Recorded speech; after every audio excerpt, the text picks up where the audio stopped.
Vasudevaya. Hari Bol.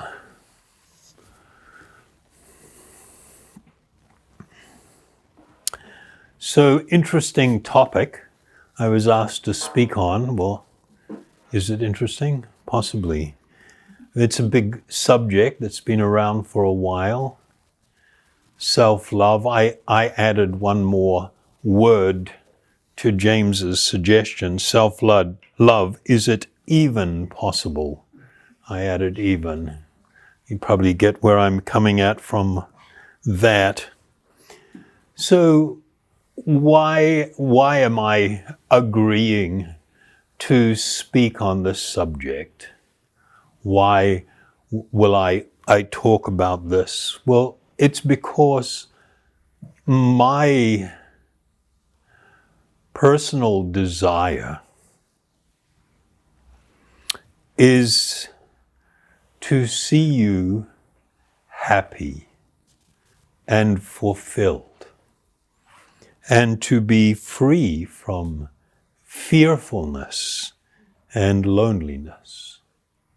That is my motivation for speaking.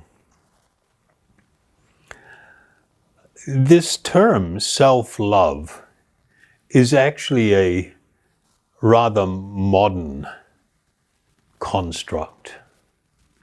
So, human beings have been around for thousands of years, and they have engaged in philosophical and spiritual pursuit for a very, very long time.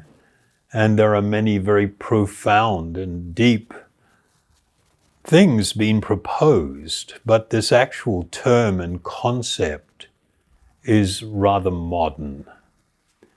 So I just want to say that it has risen with the development of psychology, which is also in the form that we know of it in the Western world, is also a relatively modern development. And while the field of psychology has grown, incredibly over the last 100 years, and people are utilizing that knowledge to try and help people live happier, more fulfilled lives. When we look at the actual data, the statistics, we are seeing a rise in loneliness, in depression, and a lack of purpose in what's described as self-harm. That is like off the charts, particularly in the last 15 years. And so just stepping back and looking at that for a moment, it's like, well, on one hand, we've developed all this, what's called understanding and tools to help people become happier and healthier and more grounded. But when we look at society, that's not what's happening. Things are actually getting way worse. And so that has to give some pause for thought. A person that's intelligent and have an inquiring mind, they would go, something is a little bit out of kilter here. Something is a little bit out of balance. And of course, the question is why, with all the study of psychology and the application of all this counseling and everything, why is it not having the desired effect? I'm not going to attempt to answer that question, but that question is a very serious question that needs to be explored. We can't just brush that off. So the word self-love is of course made of two words. One is the self and the other one is love. And so we'll just explore this word, the self, for a moment or two. And the question is, who or what is the self? This is a massive question.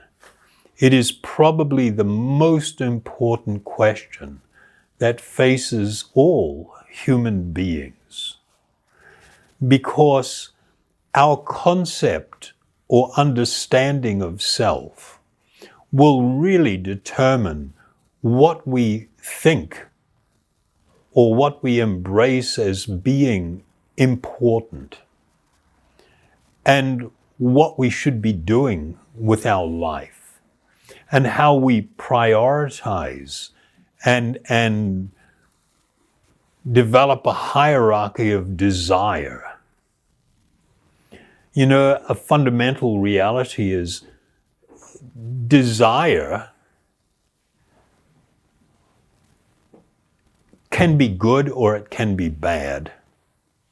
But there seems to be a little bit of a very strong idea or notion that if I desire something, it must be good and I should pursue it simply because I desire it and I am convinced that it will bring me happiness, even though the evidence may not be there to support that. So the question of who is the self is something that has been asked by great sages and philosophers for thousands of years.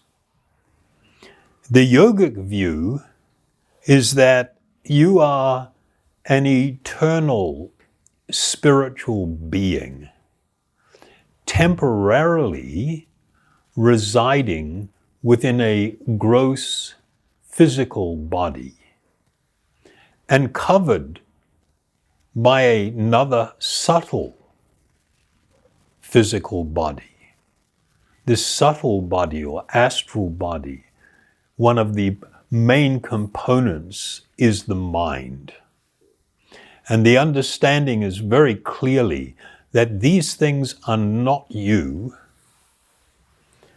You have, for whatever reason, you find yourself in this embodied state. But if you are totally focused on the body and the desires that arise from the body and the mind,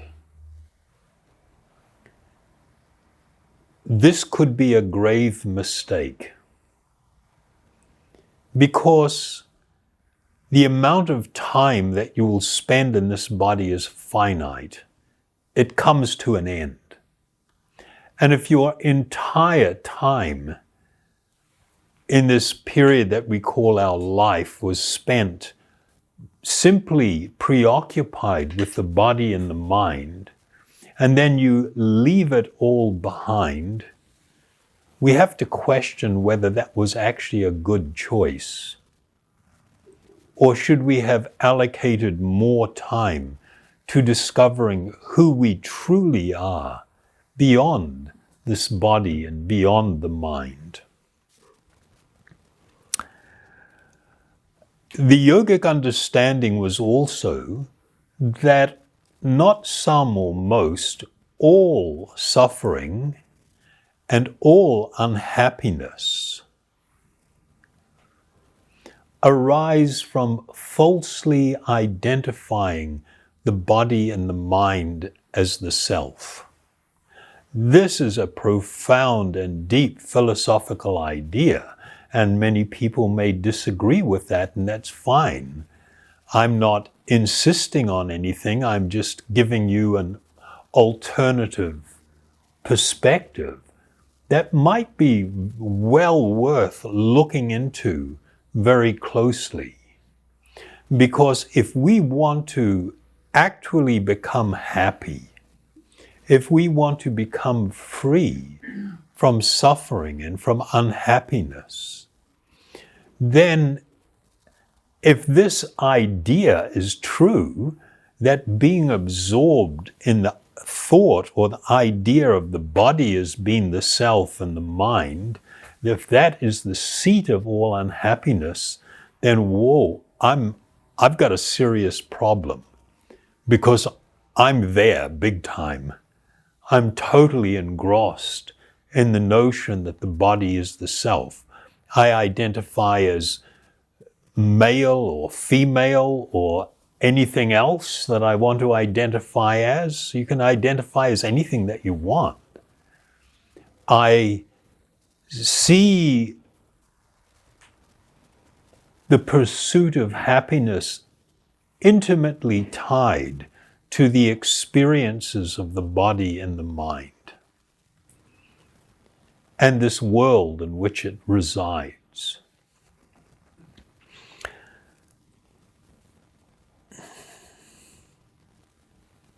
This idea is broadly described as materialism. It's described as materialism because that idea is that there is no such thing as spiritual existence. The only thing that exists is the body, and the mind is simply a function of the brain, which many very, very highly learned neurologists absolutely reject. The idea that the mind is a function of the brain. They identify that it's something actually uniquely different. It may be interconnected, but it's different. But materialism rejects all notion of any alternative energy that exists in this world other than material energy. Everything's constructed of atoms and the interaction of atoms, the electrical impulses generated from interactions of atoms. So feelings of love, feelings of compassion, of fear, of joy, are simply the result of atoms interacting with each other. Anybody that is a little sensitive and open would gravely doubt that that is true, that it's simply all just material energy interacting. So materialism is the notion or idea that there is only one form of energy that we're experiencing. That is the material energy. Fundamentally, atoms and subatomic particles is the sum total of it. We, of course, reject that idea.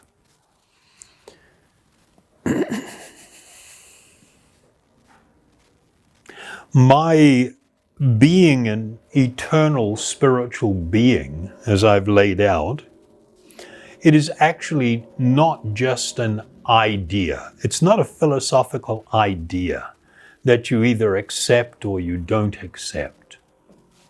The great transcendentalists and yogis have described that it is something to be experienced.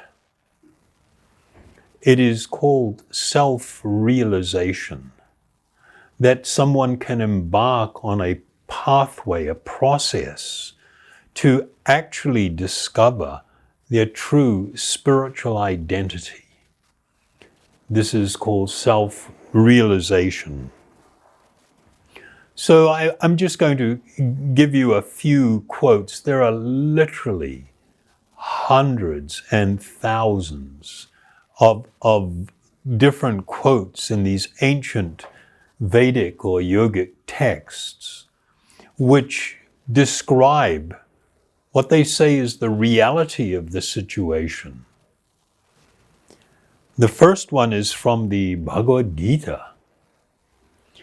And speaking to the great warrior prince Arjuna, Lord Krishna states, "O son of Bharata, as the sun alone illuminates all the universe, so does the living entity, one within the body, illuminate the entire body by consciousness. So, is that nice? It's for me, this is very like, wow, this is so plainly put. And it's quite extraordinary. So the fundamental proposition is that you have two energies in the material world in which we live and contact with. One is the material energy, which by nature is inert and dull. And you have another spiritual energy.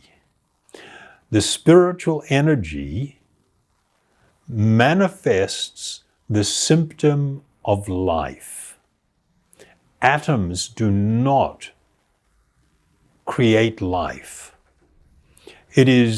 Life is a symptom of the presence of this spiritual energy. And the reason that life is a symptom of its presence, because the fundamental nature of this energy is consciousness, awareness. This table is not aware. My water bottle here is not aware. The microphone is not aware. It doesn't have awareness. If I look at the atomic particles of my body, they are the same fundamental particles as the microphone here. There are atoms made up of electrons, protons, neutrons. It's not like you have different protons and different electrons necessarily, but in different configurations, they manifest as different types of material. So why is my body conscious? It is conscious not because it is intrinsically aware, but because of my presence within the body. I am lending awareness or consciousness to the body and to the mind. And that is what this verse is stating. And it's so extraordinary because all life is understood to be there because of the presence of the spiritual energy. It is known as the jiva atma. Whether you have the body of a whale, which is monumentally large, or the body of a mosquito, because they manifest life symptoms, they demonstrate consciousness or awareness. It is due to the presence of the spiritual energy, the spirit soul, the spiritual being. And it doesn't matter what type of body that occupies. It lends consciousness to the entirety of that body. So I'll just read the verse again. O son of Bharata, as the sun alone illuminates all this universe, so does the living entity, one within the body, illuminate the entire body by consciousness. And then I'll read another verse from the Bhagavad-Purana. Just as fire, which burns and illuminates, is different from firewood, which is to be burned to give illumination, similarly, before we read on, I don't know if that's a struggle for anybody or not. You know, they speak about, if I'm holding a piece of wood and I set it on fire with a match, and I ask, where is the fire coming from? Most people say the fire is coming from the match. But no, that may have ignited the fire, but where is the fire coming from in the wood? And the Vedic understanding is that element of fire resides in potential within the wood. And when certain situations arise, like you put something flammable to it, it releases that fire, and that fire now comes out. And that fire has a characteristic of light and of heat. And it is different than the characteristics of the wood. It may be residing within the wood, but it is different from the wood. So just as fire, which burns and illuminates, is different from firewood, which is to be burned to give illumination, similarly, the seer within the body, the self-enlightened spirit soul, is different from the material body, which is to be illuminated by consciousness. And thus the spiritual soul and the body possess different characteristics and are separate things. I'll read one more verse from the Bhagavad-Purana. One who is enlightened in self-realization, although living within the material body, sees himself as transcendental to the body, just as one who has risen from a dream gives up identification with the dream body. So just in case anybody needs clarification, it's like when somebody has a horrible nightmare and something absolutely horrific is happening, being attacked by a wild animal, falling through space, being chased by something horrific or frightening and wanting to get away and not being able to. A lot of people have common sorts of dreams, slightly different details, but many common sorts of things. Some person may feel that they have been attacked by a wild animal and it's biting them. And then, no, and then somebody wakes them up, wake up. And then and it's the instant that they awaken, the dream is broken. And they realize that that body that I was visualizing and experiencing these things was created in a dream state. And now I've given up that, and my heart can calm down and my breathing is okay. So this example is what has been used. Just as one who has arisen from a dream gives up identification with the dream body, a foolish person, however, although not identical with the material body, but transcendental to it, thinks himself to be situated in the body, just as one who is dreaming sees himself situated in an imaginary body. So, some interesting words that give some understanding that when a person awakens from a dream, it's like, oh my God, that was just a dream. Whew. Thank you. Instantly it's all over. But while in that state of dreaming, one sees themselves with a particular body and feels that this is me. And whatever is happening to the body, I feel that is happening to me. But the instant I awake, I give up that dream body and I realize, that wasn't happening to me really, not to my body and stuff. It was something that I was dreaming in a state of illusion. And this example is used to actually describe the material condition, how we are so deeply conditioned by the false idea that the body is the self. We identify with it so thoroughly and so deeply. So we've discussed the self. Self-love,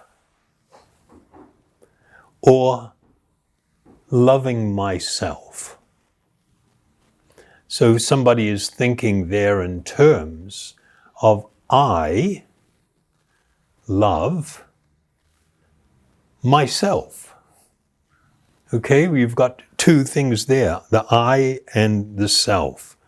So if I am loving myself, who is the I? And who is the self that the I is loving? And if we ask that question, becomes immediately challenging to anybody that has dabbled with the idea or embraced the philosophy that it is possible to love oneself. We become a little disturbed, a little bit upset, and I'm sorry if I'm making anybody upset with that. But just because the mind may be disturbed and feeling a little upset, then it doesn't mean we should reject it.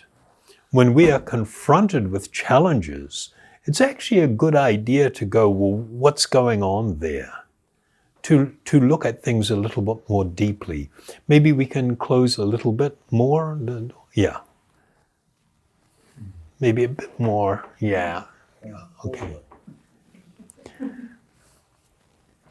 So I am putting forward that when someone becomes caught in this proposition and this idea, they are not clearly understanding. They are mistaking the mind for the self.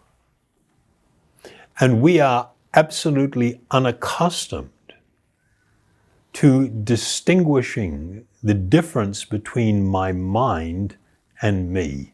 I mean, I use the word my mind, right? And sometimes I want to control my mind. Stop thinking about that. I don't want to think about that.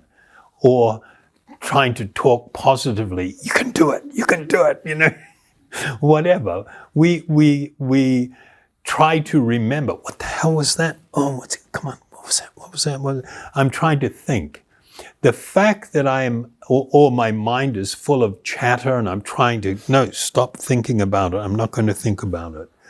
The fact that I can attempt to try and control my mind is only possible if I'm separate from my mind. If I'm not separate, I can't even have the thought of controlling my mind. I would be thinking of controlling me. But I couldn't have that thought. But we all know that we have those thoughts, we have those experiences where we see the mind as being something that we can exercise some control over, or at least attempt to. Now, the area that becomes a little bit problematic when we talk about this subject, and I'll explain in the end why I think this idea is highly problematic, the idea of self-love. But one of the reasons that people have a very bad reaction to it is because they may have experienced what is often called self-sabotage. We familiar with the term? The idea where somebody has, exerted a very negative influence on me, told me how crap I am and how worthless I am, and I've become deeply affected by those kind of words. Or I may have adopted that kind of thinking because of what others have said and done to me. And then I have this tendency to what I call beat myself up. It's actually not myself, it's beat up my mind and my emotional body, and I engage in what's called self-sabotage. And when a person becomes affected by this type of activity or thinking, then it's really hard for them to be productive and to live a balanced life and to find peace and happiness. One goes through enormous amounts of struggles. So I recognize that. And I know that is real, and that is is true.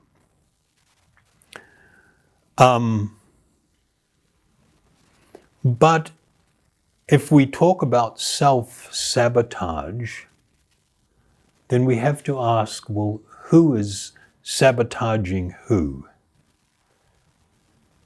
I am sabotaging myself. But what?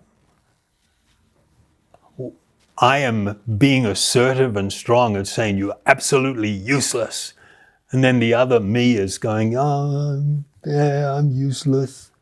It's kind of like, okay, well, which one is you? The strong, assertive one, or you are the one that's been beat up? And if you start going down that alleyway of thinking about it in those terms, then it kind of like, what am I talking about? I become confused, I become addled, and it's kind of like, well, what's actually going on there? I will put forward a proposition based on ancient yogic teaching. When I ask what is the difference between talking to myself negatively or talking to myself positively, what is the difference? Is there any difference? And fundamentally, I'm going to say no. If I'm talking to myself, but I'm not actually meaning my true self, but referencing my mind or my body. I hope that that is understandable. Is that a struggle? Or a little bit of a struggle, yeah.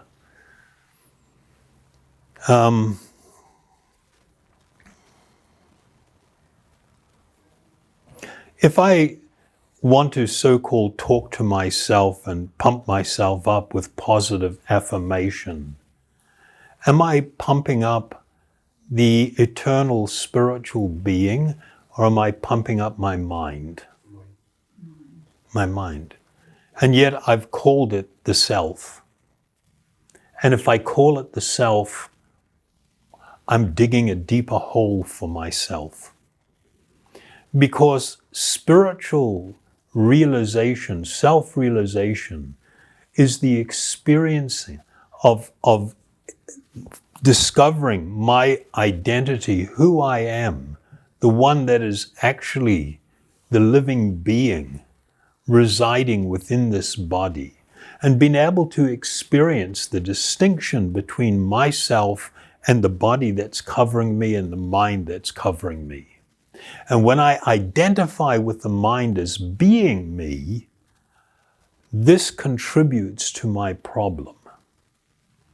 In reality, positive self-talk and negative self-talk are opposite sides of the same coin. And that coin is the wrong understanding or conception of the self. So when you go down the route of positive affirmation that, oh, you are wonderful, you are beautiful, you are everything that you need to be, and all of this kind of stuff, all you're doing is making yourself more susceptible to negative influences. If you are deeply influenced by that, to the same degree you will be deeply influenced by the negative. Whereas in the yoga system, you are taught to learn to tolerate, to not buy into, whether it is praise or whether it is, what's the other word? Criticism, adulation or putting you down. Both are considered to actually be just the opposite side of the same coin, the same problem. I should learn to become immune to that influence. And I will become immune to that influence by discovering my actual identity as an eternal spiritual being. The idea of positive affirmation, where I'm taking the mind and body to be the self, I mean, it's gone on for so long. It's become ridiculous. It's become ridiculous. That everybody has to be accepted as, if you're choosing bad lifestyle and bad ways of living, and it's resulting in certain, your body getting out of shape and everything, it's sort of like, no, you should be accepted for who you are. No, that's not you. You are the spiritual being inside. That is not you, and you are adopting some wrong thinking that will really contribute to your unhappiness.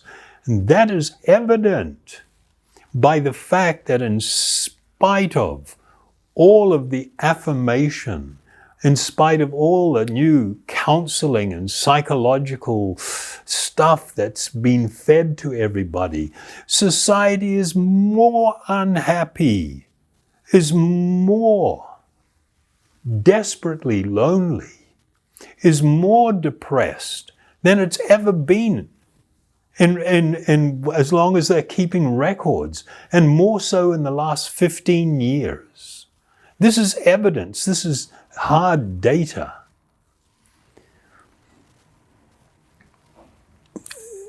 If we adopt the incorrect ideas, then it will lead to a continued cycle of unhappiness and suffering. So I'm not saying that positive reinforcement is not good. I'm not saying that at all. Positive reinforcement can be really good, but it has to be grounded in reality and truth. And what would be an example of that? Look, don't get overwhelmed by what all these people are saying. Take charge of your life. I'll help you do that.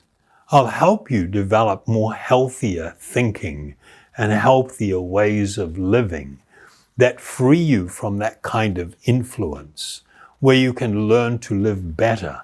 But my positive reinforcement is not going to be on the basis that your body is perfect and there's nothing wrong with it and you should totally embrace it as being you. No, it's not you. If you embrace that body as being you, that is the key to unhappiness. I mean, it's tragic what has happened on the internet, the whole selfie culture. I mean, the word selfie says it all. I take a picture of this body and I call it myself. Not good. You want to have a picture of your body or whatever? We can say self just as a way of, communicating, but we shouldn't be lost in that idea that the body is who I am. Because if you adopt the idea that the body is who you are fighting a battle, trying to be worthy on the basis of how your body looks, trying to be worthy and lovable on what your body is looking like and what other people are thinking of you and how many likes you're getting. And it's just like, oh my God, don't you understand that this is the pathway to enormous unhappiness? Enormous unhappiness. Positive reinforcement is good and should be done, but it should be truthful and it should be on the basis of what is real, on reality, not on false ideas and trying to make false things just by repeating them become true. So the yogic perspective of the mind is that the mind, you are not the mind, and the mind can be a great friend or it can be your greatest enemy. That idea is stunning. That idea is like frightening almost. But this is the reality that is proposed in the Bhagavad-gītā. There is a verse, a shloka, that states, a man must elevate himself by his own mind, not degrade himself. The mind is the friend of the conditioned soul and his enemy as well. And in another place it's referred to as potentially a great friend or the greatest enemy. And so the yoga system is really one of the fundamental things. It has, for a person to grow in spiritual understanding, is to learn how to increasingly exercise control of the mind and how to direct the mind. Their understanding was we should not be just surrendered to the mind and wherever it wants to go and whatever it wants to do, we follow it. And we identify with it and we buy into it. No, you should be determining the content of your mind. That is your job, to decide what you will let in and how you will process things, how you will look at things, how you will understand things. That is your job. As a dignified human being, that is your job. Who is that you? Huh? Who is that you? Who is that you? You is the spiritual being.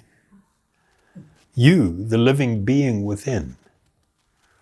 You don't have to just surrender to the mind. You are meant to be, we accept the reality that we are embodied. We have this gross physical body and we are totally interacting with the mind. But there is a higher faculty that is described. It is called Buddhi, or intelligence. Intelligence is a faculty that the yogis, the spiritualists, would try and cultivate. What is this? This intelligence is higher than the mind. What do I mean by that? In a state of great emotion, when somebody is really angry or really upset and the mind is just raging, and we perhaps are engaged in a fight with someone, and the idea pops into our mind to say something really, really hurtful because we want to hurt them. We're going to say something really, we're going to dredge up something from our memory and say something. Then there's almost like, I'm using an example, like a little voice that says, don't say it, don't do it, don't do it. But we do it anyway. Because we've lost control. We're surrendering to the mind and all of the emotions that rise up in the mind. We're just following it. Whereas our job is to actually strengthen this faculty, to use this faculty, discernment and discrimination. Don't just accept something because it's in your mind. And if an emotion arises, positive or negative, don't just react to it and follow it. You have to ask the question, if I follow this, will it make my life better? Will my life become happier? And if the answer is no, don't do it. So usually I advise people when we do mindfulness courses, in a state of heightened emotions, don't speak, don't act, don't make a promise. Stop, take a time out, go and calm down. Not a little bit, way down. You might have to walk and maybe do some breathing or some chanting. You get your japa beads and chant a bit. And when everything is calm, then think, how should I respond to this situation, to this person? How should I respond to make my life better and that person's life better. That's what I should do. And then I come back and I say, I'd like to, finish. Sorry, I walked away. I lost control of my mind and my emotions. But I feel that we need to talk about this. Could you please, let's engage in a conversation. At least, how can we make things a little bit better? Even if we have a disagreement, how can we still make things even a little bit better? This is living a life that is a conscious life, a life of awareness, where we're not just following the mind and the desires and the emotions all the time, but we become the driver of the bus, rather than being sitting back there and just dragged along by whatever happens. So many people live their life, and as they age and get older, become filled with different regrets. If only I hadn't have done that. If only I hadn't have said that. If only I hadn't behaved that way. Not good to have regrets. And so our responsibility as human beings on a path for spiritual understanding is to be in charge of our life and to make really good decisions. And this is a practice, a practical way of practicing spiritual life, to live a more spiritual life, where I, the spiritual being, am directing things. It's not just my mind, it's not just my emotions that are reacting. And so the yoga system, control of the mind and becoming the one in charge was of critical importance. Moving on to the second term, that was just to do with the self. This will be shorter. Love. In the term self-love, we can already see that the idea of self-love, if it is devoid of an understanding of what is the self and who we truly are, it is very problematic. And if you engage in activity that strengthens a false idea of who or what is the self, it just means your life will be more unhappy and more difficult. That is a practical reality. So in terms of love, this is from dictionary.com.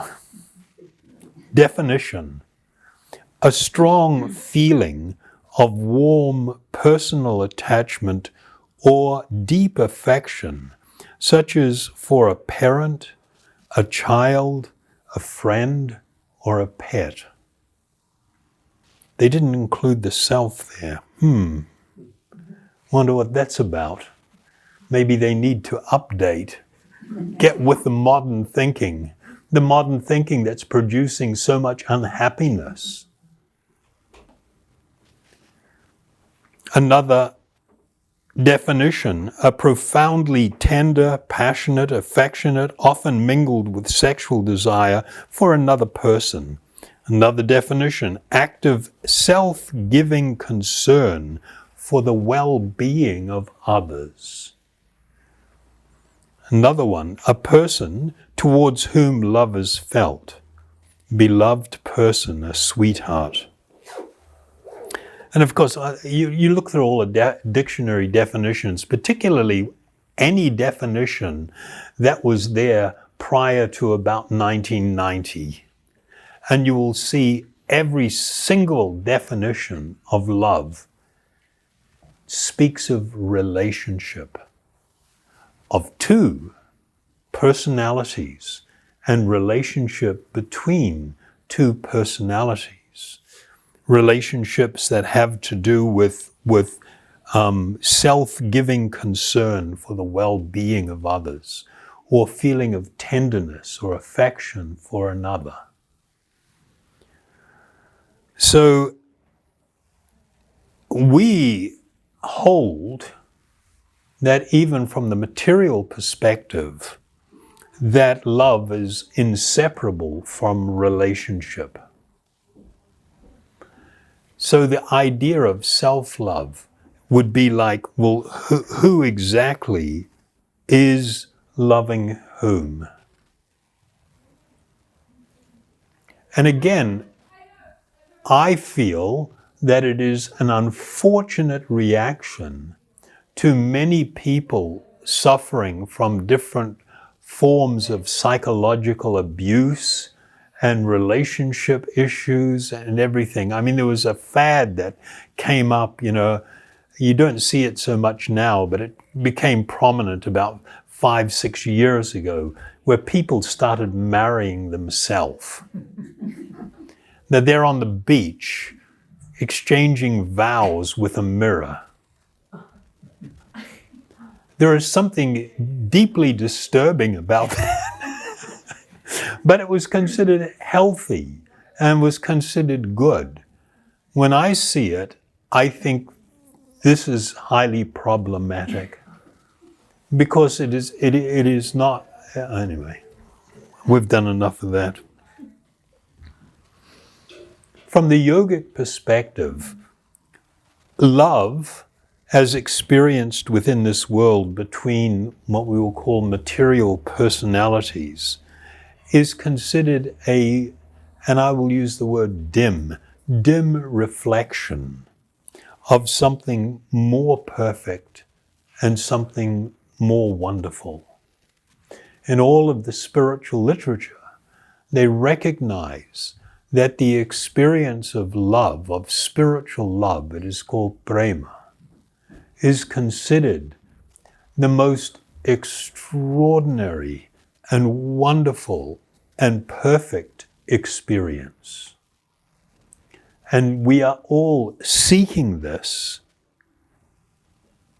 but until we actually connect with our true soulmate,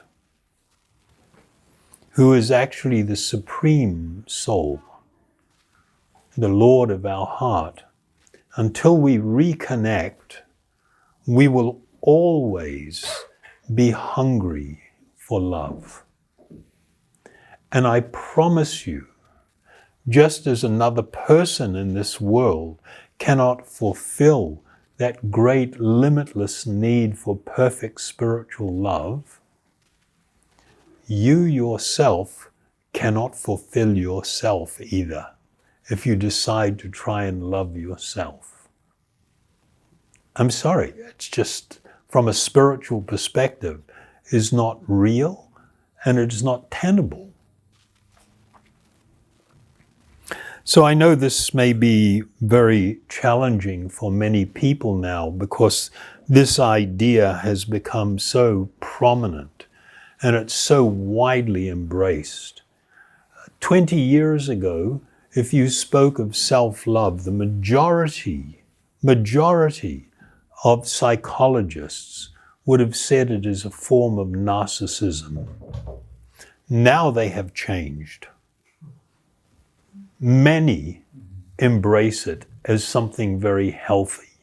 And of course the question is, were they wrong before or are they wrong now? That's a serious question that should be asked. And one way to judge is, okay, what is the fruit of this tree?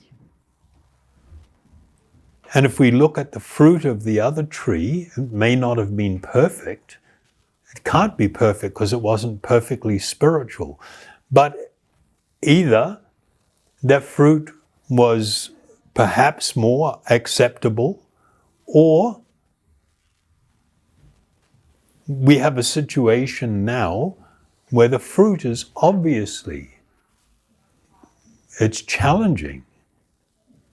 With the depression, the unhappiness, the loneliness, it's so monumentally large, and growing in an extraordinary way. So the modern philosophy of self-love is often viewed as being an antidote to harmful patterns of thinking. And that view is, of course, understandable. But in reality, it is simply the other side of the same coin. The same coin being the false conception of self.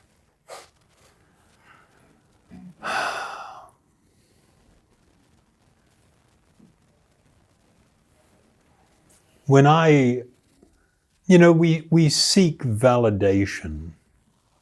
We seek to experience worthiness, acceptance. We want to feel that we are lovable. And there's nothing wrong with those feelings because they actually come from a spiritual place. The problem is when I incorrectly identify the body as the self, then I will struggle to fulfill those things. There is a foundational spiritual principle, one of many, and it is I, and when I say I, I'm talking about the eternal spiritual being. I am of infinite value. So your worth, and when I say your, I'm talking about you as the spiritual being residing within that body. Your worth is intrinsic. Intrinsic means it is part of you. You are worthy. It is also limitless. Your value is limitless. It is not something to be earned through achievement or through appearance. The problem is because we are disconnected from our deep spiritual identity, we have the yearning for worthiness, for lovableness, to be of value. That's because it is part of our eternal spiritual nature. And the discovery of our true self and our true identity, we will experience the reality of those things. I mentioned the term love because it's such a big thing. We desire to be eternal. Because by nature we are. The spiritual being, the spirit soul is eternal. But when we identify with the body and we experience what's called death of the body, it freaks us out. We get really upset. It's really unsettling because it runs counter to our actual spiritual nature. We desire happiness because by nature we should be existing in a state of perfect blissfulness. We also desire love, to both love and to be loved, because this is part of the nature of the soul itself, to be in this union, in this connection with something perfect and wonderful, where we can experience true spiritual love. And that is actually the greatest of experiences. When one engages in a process where the reward is both self-realization and God-realization, it opens the opportunity, to us the opportunity of experiencing true spiritual love. If one experiences even a drop of this love, one will be lost in the most profound and ecstatic experience to taste true spiritual love. And that is something sacred, that is of limitless value, and it is all our rightful inheritance, if I can use those words, But we need to learn to step away from this situation where we have become overly absorbed in this temporary body as being myself, and it is not. Many years ago, Whitney Houston did that song, which I dislike intently. Her voice is wonderful. Whoever wrote the lyrics, and it wasn't her, was promoting an idea, the greatest love of all.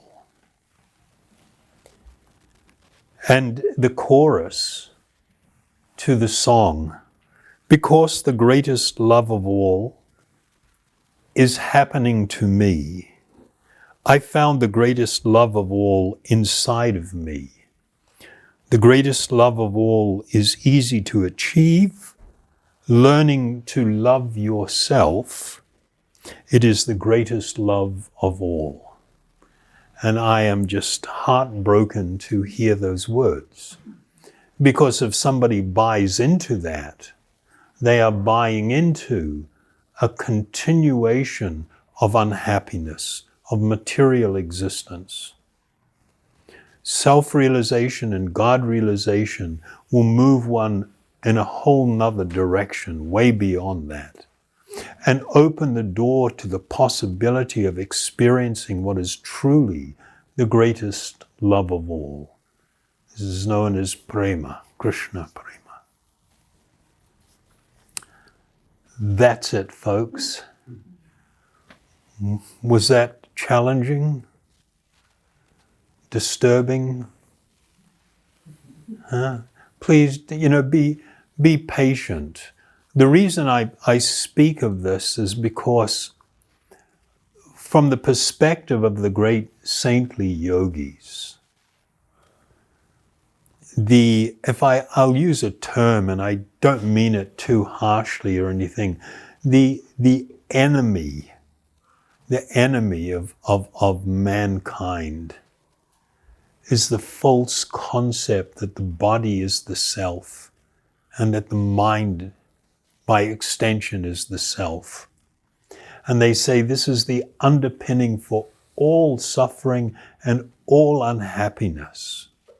When a person learns that the mind is something I should be using, not being used by, when I understand this body has enormous value because I can utilize it in the process of self-realization, it is therefore sacred and holy, and I should use it very wonderfully, and I should engage it in spiritual pursuit and in the service of others and in the service of God, and live a life of enlightenment. And I will come to experience the greatest form of happiness and true spiritual love.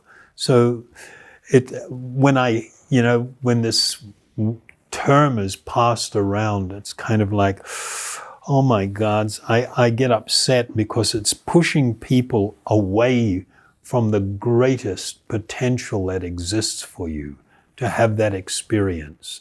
Because when you start going in that other way, it makes it so that you will not engage in this. You won't come to experience this. So I consider that to be problematic. If this has disturbed anyone, it is not my intention to disturb or to cause pain. It's meant to be the opposite. And so I may be very flawed in my presentation. Sometimes people find me to be a little harsh and perceived as therefore being cruel. And I am very sorry if it comes across that way. It is because of my huge imperfection.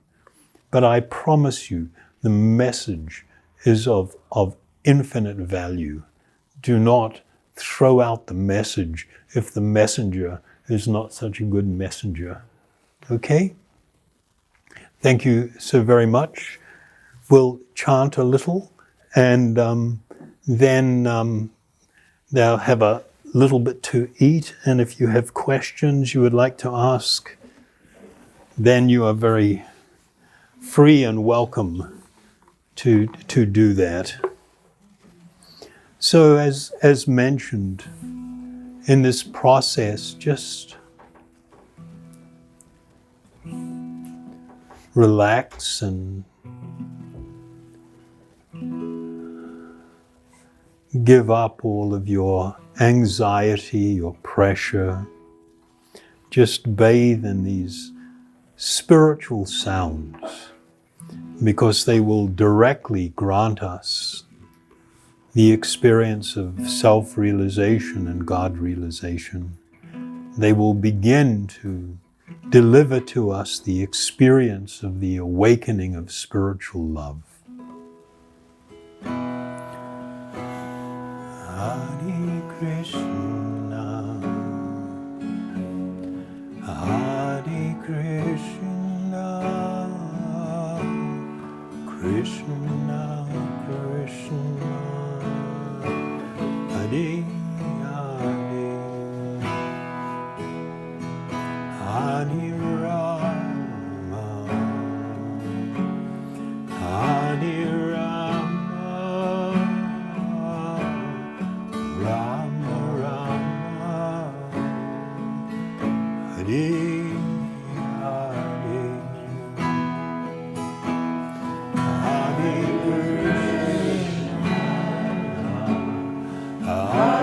Krishna, Krishna Krishna,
Hare